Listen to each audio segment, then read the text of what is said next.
الحمد لله رب العالمين حمدا كثيرا طيبا مباركا فيه. أشهد أن لا إله إلا الله وحده لا شريك له، وأشهد أن محمدا عبده ورسوله الكريم. اللهم صل وسلم على نبينا وسيدنا محمد وعلى آله وأصحابه أجمعين.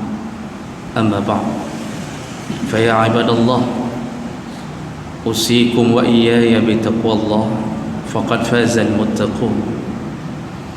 أعوذ بالله من الشيطان الرجيم. بسم الله الرحمن الرحيم. يا أيها الذين آمنوا كتب عليكم الصيام كما كتب على الذين من قبلكم لعلكم تتقون. صدق الله العظيم. Segala puji bagi Allah, kemudian salawat dan salam kepada Rasulullah, pada keluarga dan seluruh sahabat-sahabatnya. Ya Allah, muliakan insyaAllah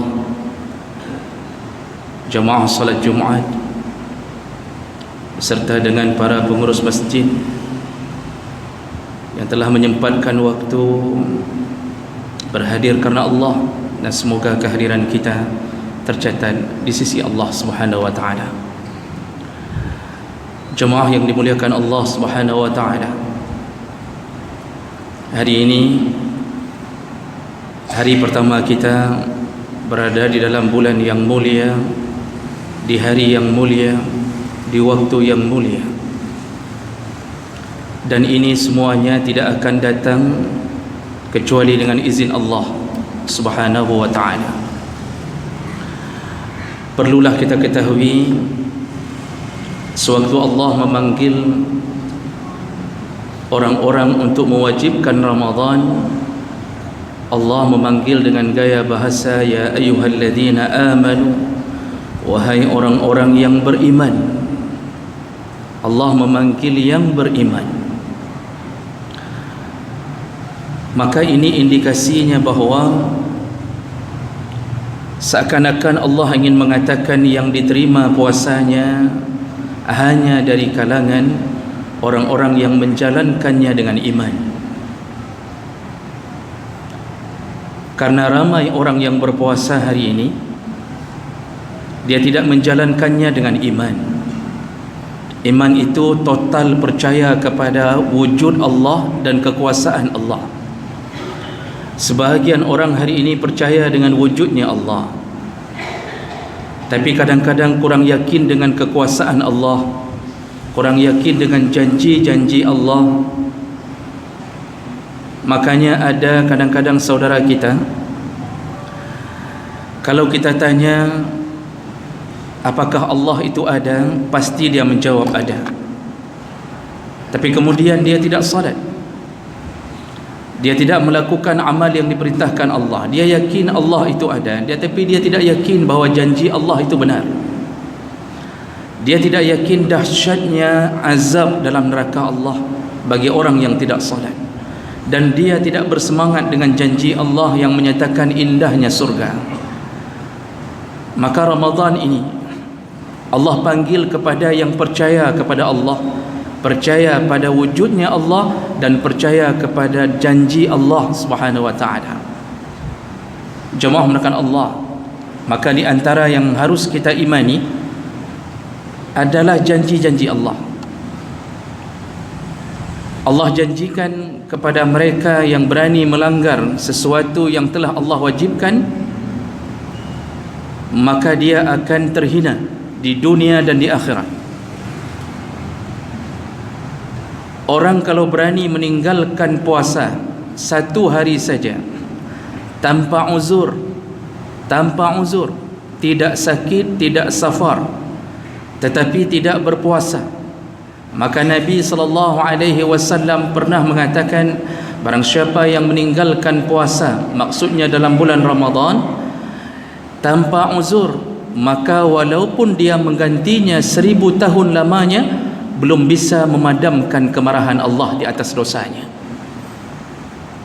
Yang tingkat bengih Allah kepada orang yang berani tidak berpuasa tanpa ada halangan yang dihalalkan Allah. Belum lagi kehinaan dia dapatkan di akhirat. Dari hadis Umamah Al-Bahili, Rasulullah pernah berkata bahawa dia di dalam mimpinya diajak oleh malaikat menuju ke satu bukit. Mimpi Rasulullah tidaklah sama dengan mimpi kita. Mimpi Rasulullah itu benar. Lalu kemudian Rasulullah sallallahu alaihi wasallam dinampakkan oleh malaikat ada seseorang yang digantung kakinya ke atas, kepalanya ke bawah, dan urat-uratnya dirobek oleh malaikat. Mulutnya dalam keadaan robek, mengeluarkan darah sekujur tubuhnya, dan Rasulullah melihat dahsyatnya siksa kepadanya, mulai dari urat-uratnya sampai kepada mulutnya dalam keadaan robek. Rasulullah bertanya kepada malaikat, siapakah orang ini? Apa jawaban malaikat? Inilah orang yang waktu datangnya Ramadan diwajibkan puasa di atas dunia, lalu dia berbuka puasa dalam keadaan belum waktunya, artinya sengaja tidak berpuasa. Begitu dahsyatnya siksa. Maka jemaah melakukan Allah Subhanahu wa taala, terhinalah mereka yang hari ini menghina perintah Allah Subhanahu wa taala. Sebaliknya, kalau memuliakan sesuatu yang dimuliakan Allah, maka kita mulia. Kalau Allah memuliakan sesuatu, lalu kita memuliakan sesuatu tersebut, maka kita akan menjadi orang-orang yang mulia di sisi Allah. Allah Subhanahu wa taala memuliakan Rasulullah.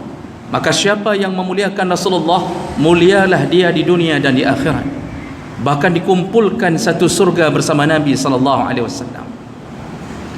Allah Subhanahu wa taala memuliakan Al-Quran. Maka barang siapa yang memuliakan Al-Quran, setiap kali dia membacanya, satu huruf 10 pahalanya, dan di akhirat Al-Quran itu datang untuk memberi syafaat kepadanya. Allah memuliakan orang-orang saleh. Allah memuliakan para penuntut ilmu. Allah memuliakan orang tua. Allah memuliakan para isteri, dan bagi isteri Allah memuliakan para suami. Dan semua yang Allah muliakan, bila kita memuliakannya, kita muliakan orang saleh, kita muliakan orang penuntut ilmu, kita muliakan orang tua, kita muliakan orang-orang yang ditunjuk oleh Allah sebagai kemuliaan, maka mulialah kita di sisi Allah. Kali ini Allah Subhanahu wa taala memuliakan Ramadan. Ayat-ayat menyebutkan tentang kemuliaan Ramadan, dan Rasulullah menambahkan, mentaukidkan tentang dahsyatnya Ramadan. Dan bahkan Rasulullah pernah mengatakan semua amal di luar Ramadan, prosedurnya adalah antara 10 kali lipat atau maksimal 700 kali lipat, kata Rasulullah sallallahu alaihi wasallam. Atau adhafin katsirah, atau bisa berkali lipat. Lalu kemudian disambung oleh Rasulullah, Allah mengatakan dalam salah satu hadis qudsi, kecuali puasa Ramadan. Kenapa? As-sawmu li, kata Allah, khusus puasa Ramadan itu milikku. Wa ana ajzi bihi, dan akulah yang membalasnya langsung. Artinya tidak berlaku lagi ukuran antara 10 sampai 700 kali lipat. Tidak berlaku lagi. Allah bisa masukkan surga kepada seorang hamba yang dari awal Ramadan dia terus memuliakan Ramadan sampai akhir Ramadan, lalu dia istiqamah dengan amalannya seperti dalam Ramadan, maka Allah bisa muliakan dia dengan surga yang tidak sebanding dengan amalnya. Jemaah melakukan Allah Subhanahu wa taala, adakah ridha manusia yang kita harapkan di saat Allah memuliakan kita? Perlukah kita memuliakan manusia yang tidak bisa memberi apapun kepada kita? Dari tangan siapakah kita mendapatkan keridhaan dan kemuliaan? Hanya Allah, hanya Allah. Maka jangan sia-siakan Ramadan. Dari awal pertama datangnya hari ini Ramadan, jangan sia-siakan siang dan malamnya Ramadan. Ini hari-hari yang berbeda. Matahari boleh muncul di awal waktu yang sama, bulan boleh datang dan tenggelam di waktu yang sama, cuaca boleh sama, tetapi kemuliaannya berbeda. Kita hari ini berada di hari-hari mulia. Jangankan Ramadan, Jumaat saja Allah muliakan. Sampai Nabi mengatakan yang datang di awal waktu, maka dia akan mendapatkan pahala seperti menyembelih seekor unta, yang datang di kemudian menyembelih seekor lembu, dan seterusnya. Dimuliakannya hari Jumaat. Kalau hari Jumaat saja mulia, apalagi hari-hari dalam Ramadan, apalagi bertemu antara Jumaat dan Ramadan. Jemaah melakukan Allah Subhanahu wa taala. Kita dulu dalam rahim ibu, kita tidak pernah meminta untuk menjadi orang Islam. Tidak ada yang tahu nasib kita. Seandainya ibu kita murtad, sungguh kita pun akan ikut kemurtadannya. Seandainya kita lahir di Amerika, di Australia, belum tentu kita akan berada dalam masjid ini. Tapi lihat apa yang Allah lakukan kepada kita. Kita dipilih. Allah yang pilihkan rahim agar kita berada di dalamnya. Kita lahir dari rahim seorang muslimah, yang kemudian dari umur kecil kita telah diazankan, lalu kemudian diajarkan seluruh petunjuk agama kepada kita. Pernahkah kita meminta untuk menjadi orang Islam? Tidak pernah. Tapi Allah Islamkan kita tanpa pernah kita berusaha untuk Islam. Ini bukti apa? Allah sayang kepada kita. Dalam Al-Quran begitu banyak ayat yang menyebutkan tentang orang kafir, pasti ujung-ujungnya azab jahannam, azaban alima, jahannama, berulang-ulang. Tapi Masya Allah, kalimat itu insya Allah terhindar dari kita selama kita masih berada di dalam lindungan nama Allah Subhanahu wa taala. Allah sayang kita. Adakah kemuliaan yang lebih hebat daripada kemuliaan ini? Diislamkan kita. Maka carilah ridha Allah. Jemaah mulakan Allah Subhanahu wa taala. Di saat kita menunggu seorang pejabat atau membuat janji dengan seorang pejabat, maka dipastikan kitalah yang menunggu-nunggunya. Kadang-kadang kita datang siang, dia tidak ada. Ajudannya hanya mengatakan, bapak akan kerja, ni baliklah menteri. Kita tunggu lagi malam, mungkin dia belum pulang. Ajudannya mengatakan, datanglah besok pagi. Ada yang seminggu, 2 minggu, kadang-kadang tidak pernah bertemu. Kitalah yang terus-terusan menunggunya. Tapi di saat kita berjanji kepada Allah, siapakah yang menunggu kita? Apakah kita menunggu Allah? Allah menunggu kita? Maka jawabannya, Allah lah yang menunggu kita. Allah tunggu kita di waktu subuh, kita tidak datang. Allah marah, tapi Allah masih simpan sifat sabar. Allah maha sabar. Allah tunggu kembali di waktu zuhur. Tidak juga kita datang, asar tidak nampak, maghrib apalagi, isya pun tidak nampak. Allah masih tunggu hari berikutnya. Di waktu di tengah malam, Allah Subhanahu wa taala mengatakan, qumil laila illa qalila, bangunlah engkau di tengah malam walaupun hanya sedikit saja, kata Allah. Jumpailah aku yang standby menunggu Allah. Kitalah yang hari ini terus-terusan melanggar janji kita kepada Allah. Dengan manusia, dia yang membuat kita bingung menunggunya. Dengan Allah, Allah lah yang menunggu kita. Ini bukti apa? Allah sayang pada kita. Allah inginkan kita terus-terusan di dalam lindungannya.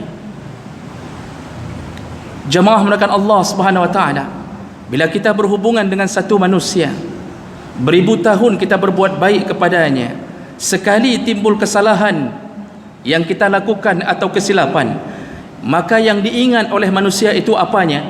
Kebaikan kita yang 1000 tahun atau kesalahan kita yang 1 kali? Maka jawabannya yang diingat adalah yang 1 kali saja. Maka keluarlah kalimat-kalimat, hanu patih rupaji hurung jih menan. Dia bahkan mengatakan sudah keluar aslinya, padahal 1000 tahun kita berbuat baik kepadanya. Sekali silap yang dia ingat silapnya. Tapi di saat kita berhubungan dengan Allah Subhanahu wa taala, 1000 tahun kita bermaksiat kepada Allah, sekali taubat, sekali istighfar diiringi dengan taubat, yang Allah ingat 1000 tahun kejahatan atau 1 kali taubat kita? Jawabannya, Allah ingat hanya taubat kita saja. Allah lupakan segala kejahatan kita. Manakah yang lebih baik? Manakah yang lebih mulia? Tahukah kita hari ini siapa Allah kita? Yaitu Allah yang telah memberi segala-galanya kasih sayangnya untuk kita, Dari 99 Asmaul Husna, Allah letakkan Ar-Rahman, Ar-Rahim di awal-awalnya, menunjukkan apa? Allah sayang kepada kita. Dan di saat kita berbuat salah kepada manusia, mudahkah kita meminta maaf kepadanya seperti meminta maaf kepada Allah? Menyambut maksiat tanya dengan Allah, duduk sebentar ucapkan istighfar, begitu mudahnya kita. Besok lakukan lagi maksiat, lalu istighfar lagi, terus-terusan kita minta maaf kepada Allah, bahkan terkesan mengolok-olok Allah Subhanahu wa taala. Tapi di saat kita melakukan kesalahan dengan manusia, tidak berani kita minta maaf terus-terusan begitu. Kita tahan-tahan, kita malu meminta maaf. Dengan Allah kita tidak punya rasa malu. Allah biarkan kita istighfarlah wahai hambaku. Allah suruh istighfar berulang-ulang. Bukti apa? Begitu mudahnya kita minta maaf kepada Allah, dan Allah maafkan berulang-ulang. Bukti menunjukkan bahawa Allah sayang kepada kita. Dan hari ini begitu dahsyatnya dosa kita. Mungkin dari Syawal yang lalu kita telah jatuh dalam dosa. Allah datangkan lagi Ramadan. Untuk apa? Untuk memaafkan kita. Maka jangan sia-siakan Ramadan. Datangilah Ramadan, karena Ramadan ini bukan untuk memuliakan Allah, tapi untuk memuliakan kita sendiri. Bagi Allah tidak bermanfaat yang puasa, yang tidak puasa, tidak ada manfaat, tidak ada mudarat bagi Allah. In ahsantum ahsantum li anfusikum. Kalau engkau ingin berbuat baik, maka kebaikan itu untuk dirimu sendiri, kata Allah. Wa in asatum falaha. Dan apabila engkau berbuat jahat, maka Allah hanya balas kejahatan itu saja. Oleh kerana itu, jemaah melakukan Allah, inilah iman. Percayalah, Allah menyediakan surga bagi kita. Sedahsyat-dahsyatnya kebahagiaan. Bahkan Nabi sampai menggambarkan tidak bisa dilukiskan dengan lintasan pikiran. Tidak cocok apapun yang kita gambarkan. Allah telah berjanji, dan salah satu janjinya Allah tumpahkan di dalam Ramadan. Allah berikan seluruh kasih sayangnya kepada Ramadan. Maka celakalah orang yang dalam Ramadan, dia datang Ramadan, dia masih hidup dalam Ramadan, lalu tidak ada ampunan. Celakalah dia. Ragma anfirajulin, celakalah seorang hamba man adraka Ramadan, yang berhasil mendapatkan Ramadan, tidak meninggal di bulan Sya'ban, falam yukfarlah. Sayangnya ketika lewat Ramadan tidak ada ampunan baginya. Sayang sekali, celakalah dia. Inilah orang-orang yang menyia-nyiakan Ramadan, bengah ke puasa, tapi selalu dalam keadaan mencampur adukkan dengan maksiat. Maka jemaah melakukan Allah Subhanahu wa taala, bersemangatlah menghadapi hari-hari yang tersisa. Ini hari pertama. Datangilah di mana-mana tarawih, datangilah di mana-mana kebaikan. Keluarkan harta kita selama Ramadan ini melebihi daripada harta-harta kita yang kita keluarkan sebelum Ramadan. Kalau seandainya ini Ramadan terakhir, mudah-mudahan Allah Subhanahu wa taala memasukkan kita ke surga karena memuliakan sesuatu yang dimuliakan oleh Allah Subhanahu wa taala. Mudah-mudahan ini bermanfaat untuk menanamkan semangat kita bersama Allah di dalam Ramadan ini, dan mudah-mudahan Allah kumpulkan kita kembali di dalam surganya. Amin ya rabbal alamin.